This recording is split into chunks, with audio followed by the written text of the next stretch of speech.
Primero de todo, gracias tanto a Sara como a Víctor. Encantado, digamos, de compartir, digamos, panel conjuntamente con todos vosotros, ¿no? En fin, vamos a ver, vamos por partes. Vamos a hablar un poco de cómo están las cosas y lo haremos desde una óptica muy precisa, ¿no? Bueno, podrán ver un poco la foto de la presentación. Esto es la Pedrera de Barcelona, uno de los sitios más visitados. Y podrán ver cómo esto ya está dando la bienvenida a los turistas chinos ya, y esto es de 23 de enero del 23, ¿no? Con la celebración del Año Nuevo chino, etcétera, etcétera. Porque evidentemente, Víctor ha comentado el tema chino y evidentemente es uno de los puntos importantes para este año. Vamos por partes porque yo les quiero decir lo siguiente. Mira, nosotros tenemos un proceso de inversión, gestionamos mucho dinero de familias, instituciones, compañías de seguro, fundaciones, etcétera, etcétera, en España, en Luxemburgo y también en Japón. Y lo que sí les quiero decir que tenemos un proceso de inversión que tiene 4 puntos. Y hoy lo que les voy a hablar es de uno de estos 4 puntos y de las conclusiones que podemos sacar, ¿no? Uno de los 4 puntos es la visita a empresas cotizadas. Nosotros, digamos, buscando las opciones inversoras, nos movemos mucho y hacemos muchas visitas y muchas entrevistas con empresas cotizadas de todo el mundo, ¿no? Entonces, ahora mismo, en lo que llevamos del año 2003, nos hemos reunido con 97 empresas cotizadas de todo el mundo, de 11 países distintos, ¿no? Y el año pasado hicimos 222 de esas reuniones, ¿no? Entonces, yo voy a articular la presentación en base a lo siguiente. Nosotros, estas reuniones es el segundo punto de nuestro proceso inversor, ¿de acuerdo? Pero está claro que más allá que de determinar si la empresa es buena o no para invertir, que tiene que pasar los 4 puntos, está claro que nosotros lo que vemos y observamos son una serie de puntos en común de las empresas. Nosotros vemos empresas, sectores distintos, países distintos, pero observamos puntos en común. Entonces hoy yo le voy a explicar 5 conclusiones agregadas de estas empresas. Puedo ponerles los ejemplos que quieran a nivel de empresa detallada, ¿de acuerdo? Pero 5 puntos que estamos observando en estas reuniones. Y me refiero a las reuniones que hemos tenido este año 2023, ¿vale? Vamos a la primera de ellas, ¿de acuerdo? Las ventas y los pedidos siguen muy fuertes. Da igual el sector que estemos, luego lo voy a explicar, pero las empresas están teniendo máximos de pedidos, ventas muy fuertes y lo que es evidente que esto está ocurriendo, bueno, si ustedes salen a la calle ya lo ven, ¿no? O van a un restaurante o viajan, ¿no? Entonces lo que hay es una enorme reactivación pospandémica. Que al final esto ha ocurrido sí en todas las pandemias. En 1918 ocurrió también. Entonces, ¿qué está ocurriendo? Bueno, los PIBs se van subiendo. Si van ustedes, el Fondo Monetario Internacional decía en octubre que el mundo crecería el año pasado un 3,2, ahora dice un 3,4, este año crecería un 2,7, ahora dice un 2,8. Ven que se van subiendo. ¿Por qué? Pues porque va pasando el tiempo y la gente se va dando cuenta que la economía está muy fuerte. Ahora bien, yo donde voy a parar es, hay que efectuar una distinción entre bienes a la izquierda y servicios. ¿Por qué?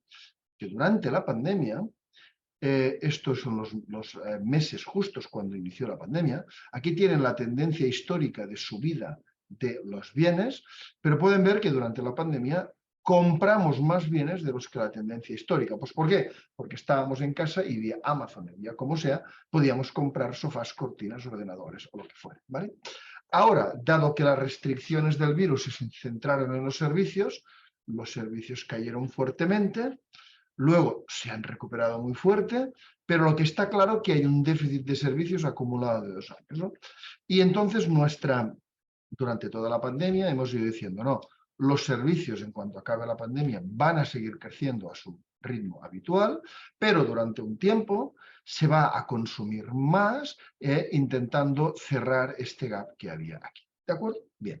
Y entonces alguien puede decir, bueno, pues el hecho de que los restaurantes, yo el otro día reservé un restaurante para comer aquí, cerca de aquí, que ya están haciendo 3 turnos para la comida. A la 1, a las 2 y a las 3, ¿de acuerdo? O sea, en fin, bueno, pero cualquiera que salga ya lo conoce, ¿no?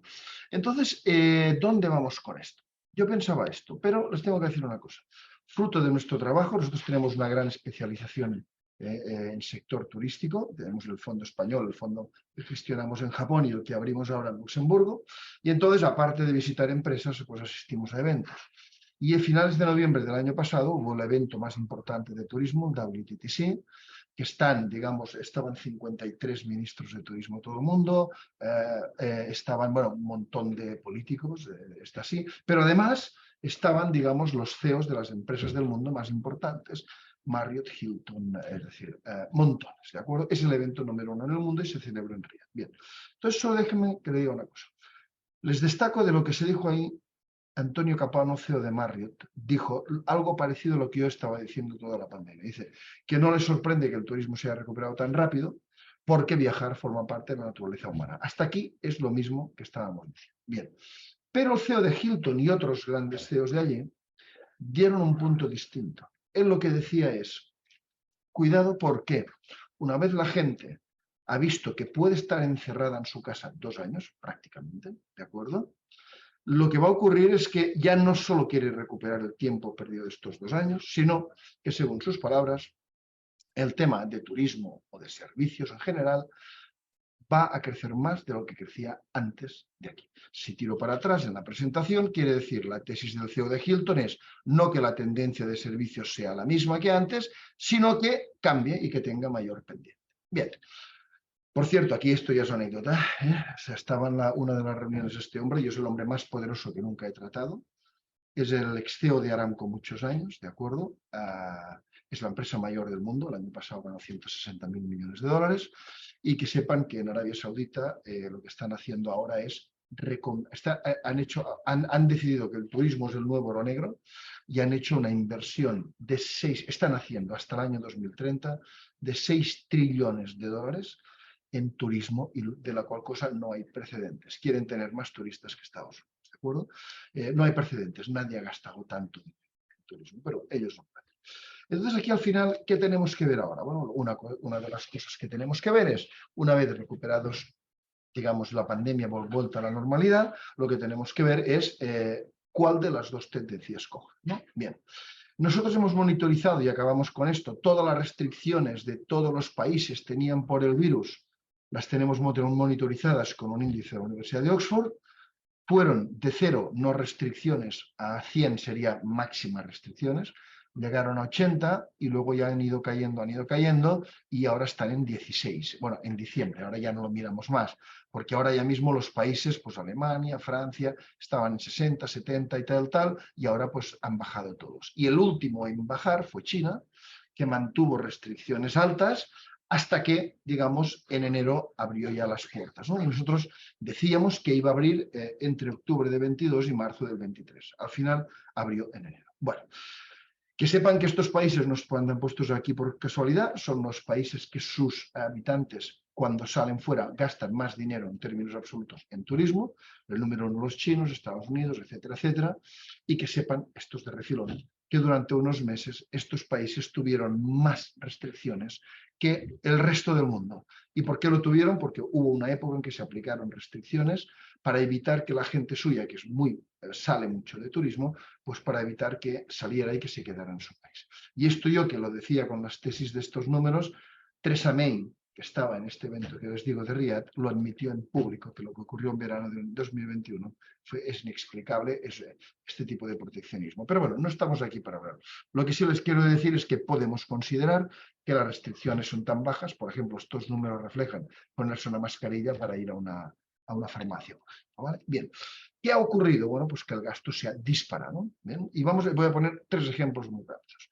Gasto de hoteles. El cuarto trimestre del año pasado, del año 22, se gastó un 14% más en hoteles que el cuarto trimestre del 19, antes de la pandemia. O sea, la gente ha salido en masa. Bien, aquí podemos ver, no valen las comparativas con 21-22, son demasiado fáciles, pero esta sí. Podemos ver también, voy a ir muy rápido ahí, que si desglosamos, la gente ha reservado menos noches, ahora estamos en un 3% menos de noches de las que reservaba antes de la pandemia, cada vez que sale, pero paga los hoteles un 15% más caros. Estos hoteles más caros depende, no en todos sitios han subido igual los precios. En Asia, mientras tenían el virus, esto estaba en negativo el año pasado y ahora a la que han eliminado restricciones, los precios también están subiendo. Luego, es evidente que la gente ha salido en avalanchas, ¿de acuerdo? Bien, ¿qué sabemos más respecto a la recesión? No hay recesión si los servicios están fuertes. Ahora mismo tenemos los servicios muy fuertes, en el mundo tenemos servicios y tenemos bienes, y en el pasado todas las restricciones, las recesiones han ocurrido cuando los servicios han caído. Ahora los servicios están tan fuertes, ¿de acuerdo?, que en estos momentos no esperamos recesión alguna. Yo cuando sabía ya que en septiembre iba a haber recesión, nosotros en junio me mojé perfectamente diciendo no, después de una pandemia no hay recesión, después de una pandemia hay una época de gasto compensatorio, ¿vale?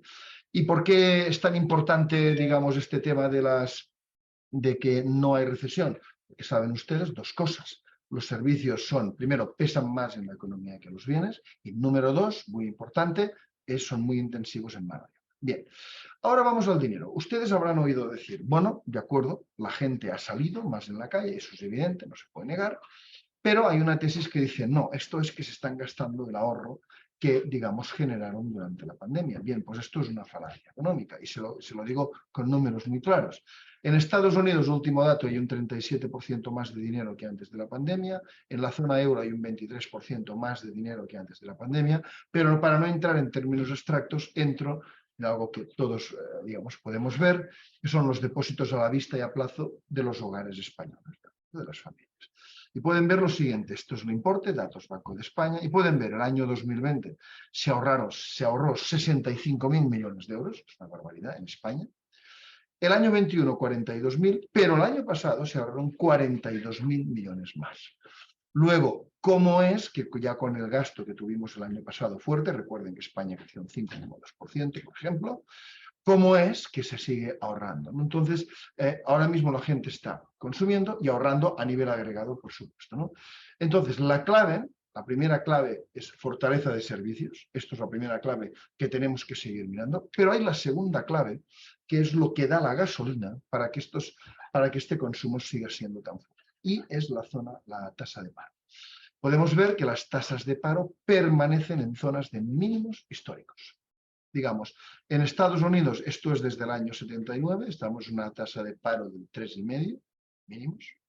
En la zona euro no hay tanta historia, desde el año 79, aquí creo que empieza en el 97, 98, bueno, antes la zona euro no existía, estamos en zona de mínimos, 6,6, y a mí lo que más me impresiona no es ninguna de las dos, sino esta de aquí, que es la tasa de paro del conjunto de todos los países desarrollados del mundo, que está en el 4,7%. Que es la mínima, y cuidado, esto normalmente está entre un 6 y un 8, ¿no? Y estos son datos también de 1980. Es decir, la gasolina que está permitiendo a las familias consumir y a seguir ahorrando es que hay mucho trabajo para todo el mundo. ¿De acuerdo? Entonces, el segundo gran tema que tenemos que ir mirando es el paro, que las tasas de paro continúen en niveles bajos. No tienen por qué ser tan bajos como estos, pero es el primer tema. Segundo tema que hemos visto segundo gran tema, yo les voy a decir 5, que hemos visto con las reuniones. Bien, el año pasado cuando nos reuníamos con las empresas, todos los que nos decían es que el año pasado las ventas las tenían hechas y lo que les preocupaba no era vender, sino servir lo vendido. Y el centro de gravedad se desplazó. El año pasado los más importantes de la empresa no era la dirección comercial que trae el negocio, sino la parte operativa, ¿de acuerdo? Directores de fábrica, de operaciones, etcétera, etcétera. ¿Por qué? Nosotros hemos estado en fábricas, hemos visto las virguerías que estaban haciendo para poder servir, es decir, tengo que enviar esto, no tengo los containers de acero para enviarlo, pues lo voy a enviar en containers de madera, entonces los camiones van a ir a 3/4 partes, no pueden ir llenos, pero porque el container de madera no aguanta tanto, pero esto hace que yo pueda ir sirviendo. O sea, nosotros hemos sido testimonio de esto, ¿no? Ahora bien, ¿qué está pasando este año? Este año hemos visto como no es que la normalidad operativa sea plena, pero es mucho mejor que el año pasado. Luego las empresas están actuando con tantas ventas como tenían el año pasado, pero además desde una normalidad operativa, lo cual ¿qué quiere decir? Que esperamos que el margen empresarial de este año 23 va a superar al 22. Ayer lo comentábamos hace 2 días con una empresa holandesa, claramente, pero, por ejemplo, les voy a poner un ejemplo. Nosotros hemos hablado con líneas aéreas de las empresas, la empresa holandesa que hablé hace 2 días es Albers, con líneas aéreas pues hemos hablado con Ryanair y con Wizz Air. Claro, ¿qué les ocurre?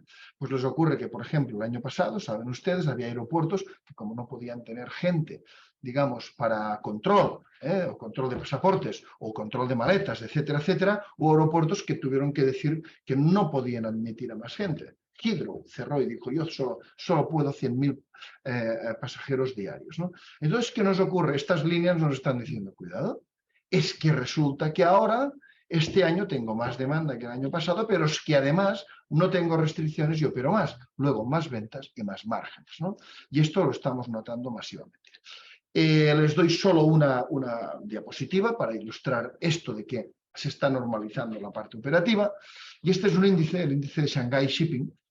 Este índice lo que te mide es cuándo vale el precio de un container que sale de Shanghái, y este índice se construye con los containers que van de Shanghái a todo el mundo, ¿de acuerdo? Claro, pueden ver, antes del virus, pues esto era muy barato, un precio normal, con el virus subió, pero ahora mismo estamos ya normalizados del todo. Y el hecho de que los precios de containers ya sean los normales quiere decir que ya las mercancías están fluyendo bien. Y esto es un ejemplo para que ustedes entiendan, digamos, que la normalidad operativa este año 23 se va a traducir en más márgenes de sectores totalmente distintos, ¿de acuerdo? Les he dicho 2 tipos de empresas, un sector turístico, otro sector industrial, pero los comentarios son los mismos, ¿vale? Bien. Tercer punto.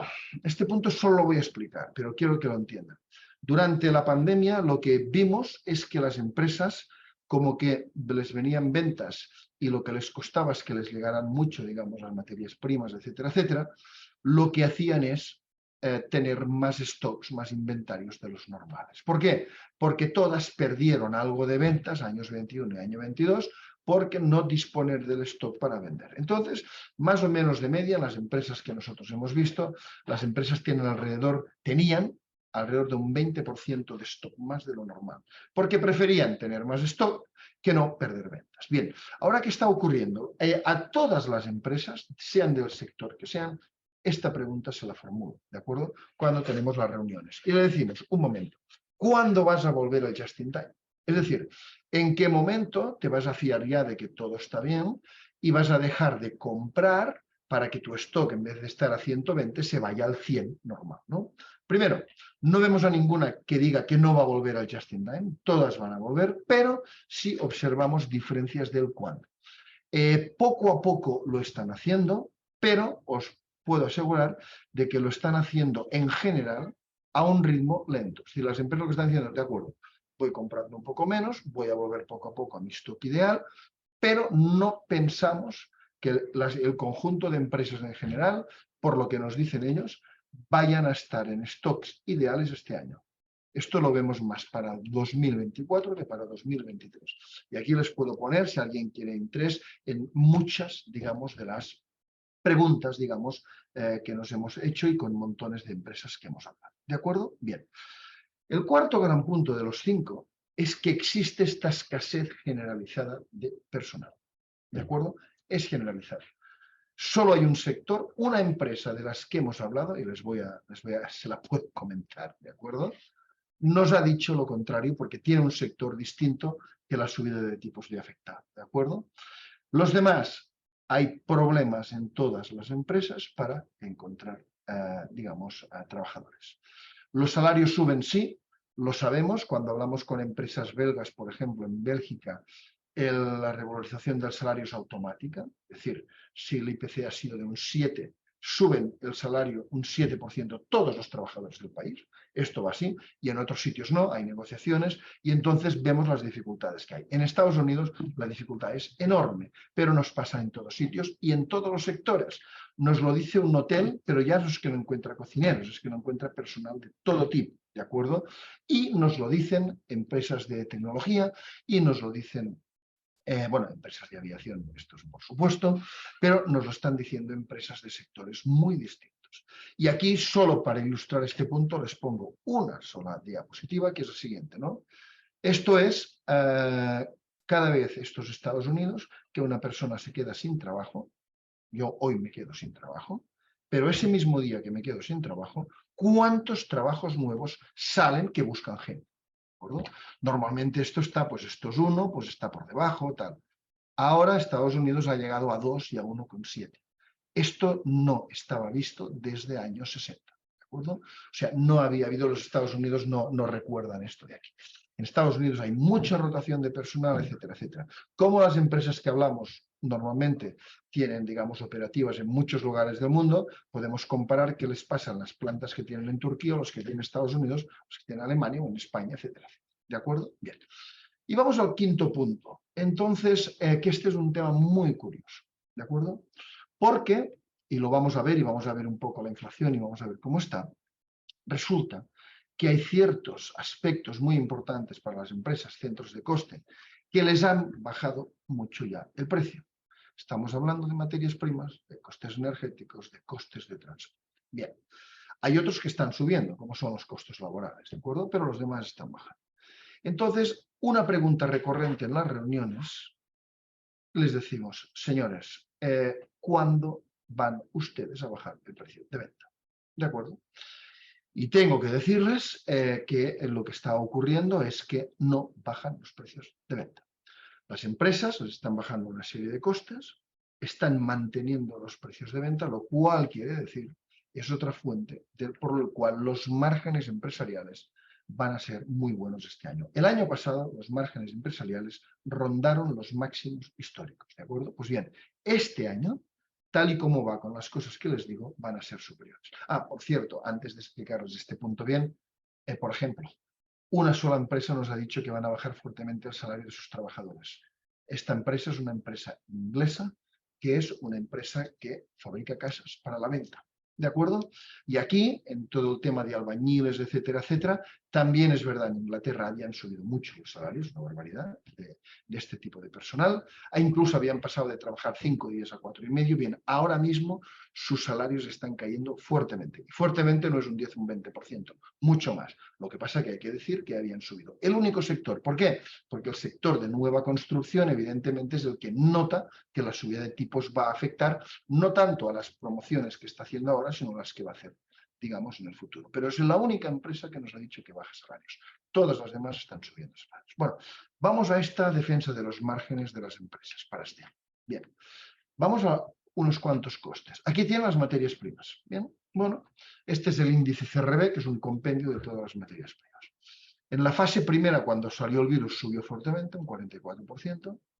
En la fase 2 de la guerra subió un 11%, cuando sale la guerra del año pasado, pero los máximos lo hacen en abril del año pasado y desde entonces están cayendo. Hoy está como bastante plano, pero hoy está un poquito por abajo de estos niveles de aquí. Luego, ¿qué quiere decir? Que si lo miramos de los últimos meses se están manteniendo, pero si lo miramos del último año, los precios han caído. Y las empresas, como digo, salvo que tengan contratos que incorporen unas cláusulas que algunos hay, ¿de acuerdo?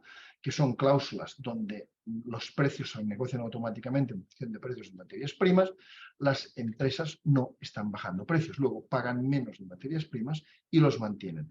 Si las empresas supieron subir bien los precios y defender los márgenes cuando los costes de materia prima se les disparan, pueden entender ustedes que es más fácil defenderlos ahora que las materias primas bajan, ¿vale? Este es un tema. Vamos a por otro. Bueno, esto es el petróleo, no hace falta comentarlo. El petróleo, línea azul, estaba en 80, sube con la guerra hasta 130, luego cayó el resto del año, acabó finales del año en 80 y pico, ¿dónde estamos ahora? De acuerdo, en 82. Lo bueno de esto es que con este momento de ida y de vuelta del petróleo, claro, los máximos son de aquí, de hace un año, con lo cual el petróleo está cayendo, y lo bueno es, de cara a las repercusiones del crecimiento mundial, la media. ¿Ven? Esta línea roja es la media, y la media no ha llegado a romper el año pasado el nivel de precios de petróleo que hace que hubiera generado un problema de crecimiento económico, que era 107 el año pasado, lo calculamos cada año, dólar por barril a 107, si lo superan de media, no puntualmente, puede perjudicar al crecimiento mundial. Este año hemos vuelto a calcular cuál sería ese precio, nos ha dado 114, con lo cual no vemos en absoluto que el precio del petróleo sea un problema. El año pasado, como ustedes saben, el problema no estaba tanto en el petróleo, sino en el gas, ¿de acuerdo? Entonces aquí tienen, desde el año 1960 hasta ahora, el coste energético total de las empresas. El año pasado fue muy alto, casi 11% del PIB mundial, lo cual es muy alto, porque esto ha ocurrido, como ven ustedes, años 70, también ocurrió algo aquí en los años 10, 11, 12, pero es muy raro verlo. Si ustedes ven esto, podemos ver primero, ¿esto va a perjudicar al mundo, sí o no? Depende de la duración. Si solo dura un año, poco impacto va a hacer. Aquí duró esto 12 o 13 años, ¿de acuerdo? Seguidos, ¿no? Entonces, ¿qué ocurre? Si ven ustedes las líneas que hay dentro, van a ver que la subida de costes más se explica por la línea verde. ¿Ven? La línea verde fue este año, cuando los otros años era muy pequeña, que esto es el gas. Y sin entrar en detalles, podemos entrar en todos los detalles que quieran, saben ustedes que el precio del gas se ha hundido. ¿Por qué? Pues porque se ha importado gas de todo el mundo, de Estados Unidos, se ha importado gas de Qatar, se ha importado gas de Noruega a Tutiplane. Si quieren entramos a fondo en el gas y quién ha ganado mucho dinero con esto y quién no. El tema era tener gas para pasar el invierno y ahora mismo el gas sobra, ¿de acuerdo? Con lo cual, ahora mismo esto ya ha caído, pero el coste energético va a caer mucho más. Bien. Y con lo cual, estamos viendo que los costes caen, las empresas mantienen precios, margen. No vemos a las empresas bajando precios, salvo los que están vinculados por contrato con regularización automática, digamos, como mínimo en 6 meses, ¿de acuerdo? De aquí a lo que sean finales de agosto o septiembre no lo vemos. ¿Esto qué pasa? Que nos asegura que pensamos que no solo este primer trimestre de resultados va a ser bueno, sino que muy probablemente lo sea en el segundo y lo sea en el tercero. Las empresas tienen una gran visibilidad, como mínimo, hasta final del verano. ¿De acuerdo? Bien. Entonces, ¿qué pasa con la inflación? Bueno, nosotros decíamos, va a caer, ya ha caído. Bien. El punto máximo de inflación, aquí tiene una serie de países, el último dato de IPC ya ha caído. Ahora bien, ya ha caído, pero lo que ocurre es que tenemos que saber cómo va a quedar la inflación después. Entonces, la inflación cotiza en bolsa, son los break-even inflation rates, y las últimas cotizaciones dicen que la media de inflación para los próximos 5 años son en Inglaterra del 3,60, en Alemania del 3,11 y en Estados Unidos del 2,40. Con lo cual, las previsiones para los próximos años son inflaciones alrededor del 3%, ¿de acuerdo? Pero no ya inflaciones del 0, del 1, no, sino alrededor del 3%. Bien, sigamos aquí. Bueno, tenemos a los bancos centrales que les costó mucho subir, ustedes saben que subieron, en la zona euro estamos en el 3,5, en Estados Unidos estás en el 4,75, ¿y qué ocurre? Que van a seguir subiendo, y además ya lo han dicho, ellos van a seguir subiendo hasta alcanzar lo que ellos llaman el terminal rate, el último, pero ellos ya han dicho que vamos a seguir subiendo y luego vamos a bajar. Esto lo han explicado perfectamente, ¿no? Entonces, ¿qué ocurre? Bueno, la zona euro va a seguir subiendo, la Fed va a seguir subiendo, pero en los próximos meses tendría que alcanzar ya el máximo de tipos de interés. Y luego ya para el año que viene, volver. Lo importante es hasta dónde van a volver. Y esto es lo más determinante y se lo voy a explicar. Bien, ¿qué pensamos respecto a esto? Y esto es muy influyente sobre lo que comprar. Las tasas de inflación hacen máximos el año pasado, bien. Las tasas subyacentes, aquí las tienen reflejadas, en Estados Unidos, que empezaron a subir tipos antes, la han contenido, los máximos son del año pasado. En la zona euro aún no la hemos contenido, con lo cual las subidas van a suceder, pero pensamos que en el año 23 ya van a ser las máximas. Luego, la inflación, empezamos meses más tarde a subir tipos, luego lo vamos a notar más tarde. Dicho, y ahora están las dos en el mismo nivel, están las dos con 5,6, 5,7. Los tipos hipotecarios pensamos que han hecho máximos, en Estados Unidos el 22 y aquí el 23.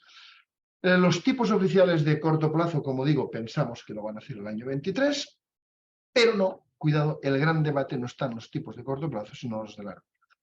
Nosotros pensamos que los tipos de largo plazo, bueno, a 10 años, estos van a seguir subiendo todavía como mínimo hasta el año 24. Y este es un punto muy relevante, como verán, ¿no? Les hago una curva de tipos que es muy sencilla, ¿de acuerdo? Esto es Estados Unidos, esto es España. Del año 5 al 10 son los tipos tal y como están, tipos de interés. Bien. Pero los primeros años nos creemos a pies puntillas lo que dicen los bancos centrales, que se imaginen, el Banco Central en Estados Unidos está al 4,75 hoy, va a subir, puede subir entre un 5, como mínimo 5,5, pero ya han dicho que van a bajar. Con lo cual, damos por cierta la subida de este año y el descenso. Pero damos por cierto un descenso hasta el 3,5. ¿Por qué? porque les he dicho que la inflación prevista está en el 3. Históricamente los tipos reales son positivos, medio punto. Luego la inflación, los tipos cortos deberían estabilizarse, acabando la subida y con la caída en el 3,5. Bien, en España es algo muy parecido. Ahora estamos al 3,5, vamos a subir por encima del 4, quizás con mucho se puede llegar al 4,5, pero luego van a bajar hasta el 3,5. Bien, vamos a hacer esto. Tipos largos los que tenemos hoy y tipos cortos, aquí se lo pongo, tras la ida hasta el terminal rate, el punto máximo, y la vuelta, ¿de acuerdo? Hasta el 3,5. Si vemos esto, ya nos avanzamos a la subida y a la bajada, observamos algo muy raro, que es una curva de tipos de interés plana, como pueden ver. Si ven las curvas de tipos de interés plana, tienen un gran problema, y el problema es de que si la curva es plana, fíjense, ya descontando la caída, nadie compraría a largo plazo. Todos compraríamos el corto plazo, porque nos da lo mismo, cobramos un 3,5, pero además no tenemos riesgo. Porque aquí si suben los tipos de interés perdemos mucho dinero, aquí suban o bajan, nosotros cobramos y riesgo cero. Entonces aquí hay dos visiones en el mercado. Hay unos que piensan que los tipos de interés no solo van a bajar hasta el 3,5, sino que pensando quizás en que hemos tenido tipos de cero que van a bajar más, al 1 o 1,5, ¿de acuerdo? Entonces, si esto ocurriera, quedaría una curva ya con una pendiente aceptable. Mi tesis, en cambio, es muy distinta. Es como veo la inflación al 3% y es compatible con el 3,5, pienso que es el largo plazo, 10 años, en que todavía puede subir. ¿Hasta cuándo? Bueno, la diferencia histórica entre un tipo a 10 años y un tipo normal es un 2%, con lo cual los tipos largos podrían subir hasta el 5,5%. Por eso van a ver ahora, cuando les doy el resumen de la estrategia, el por qué compramos ciertas cosas y evitamos ciertas cosas, ¿de acuerdo? Y esto ocurre lo mismo en Estados Unidos, en España, etcétera, etcétera. Bien. Otra cosa es si hay que comprar en renta fija gobiernos o empresas, está claro. Fíjense, esto es lo que pagan de más las empresas contra los gobiernos. Cuando las empresas pagan poquito más que el gobierno para el mismo plazo, ¿de acuerdo? Como es el caso de ahora, que se está pagando poquito más, aquí hay que comprar gobiernos. Si ya pagaran mucho más, entonces sí vale la pena correr el riesgo y comprar empresas. Ahora pagan poco porque no hay quiebras empresariales en este momento, ¿de acuerdo? Entonces ahora mismo gobiernos, ¿no? Entonces, que sepan una cosa, en este contexto dentro de las bolsas, el value lo está haciendo mucho mejor que el growth, no hay color. Llevamos 2 años y medio de ciclo value. De hecho, empezó este día, el 9 de noviembre del 20, ¿de acuerdo? Que es el día en que se anunció la vacuna de Pfizer, que es un poco el volver a la normalidad. Hay vacuna y la economía va a volver a la normalidad. Llevamos 2 años y medio. Miren, yo les puedo poner los ejemplos, que los pongo uno solo de uno de nuestros fondos, ¿de acuerdo? Nuestro fondo Europa, en esta fase, en estos 2 años y medio, ha tenido un 73%, el índice europeo Value un 49%, el Eurostoxx, por supuesto con dividendos cobrados, un 46%, el Stoxx 600 un 37% y el Growth, que le ha ido muy mal porque la subida de tipos se ve mal, solo ha subido un 24%. ¿Qué quiere decir esto? Mientras la subida de tipos no ha culminado, hay que invertir en Value dentro de todos los años, ¿de acuerdo? Y luego decirles, le queda muchísimo al mercado, muchísimo, y les digo una operación que nos ha pasado ahora, este mes de abril, ¿de acuerdo? Una de las empresas que tenemos en nuestro fondo Small Caps, que es el Exmar, en abril le acaban de hacer una OPA, ¿de acuerdo? Y han pagado este precio. Han pagado un 24% más que el último precio y un 52% más del precio 31 de diciembre. Bien, ¿saben quién ha pagado este precio? Pues la familia Saveris, que es la familia de control. Ya tienen el 49% y van a por el 100%.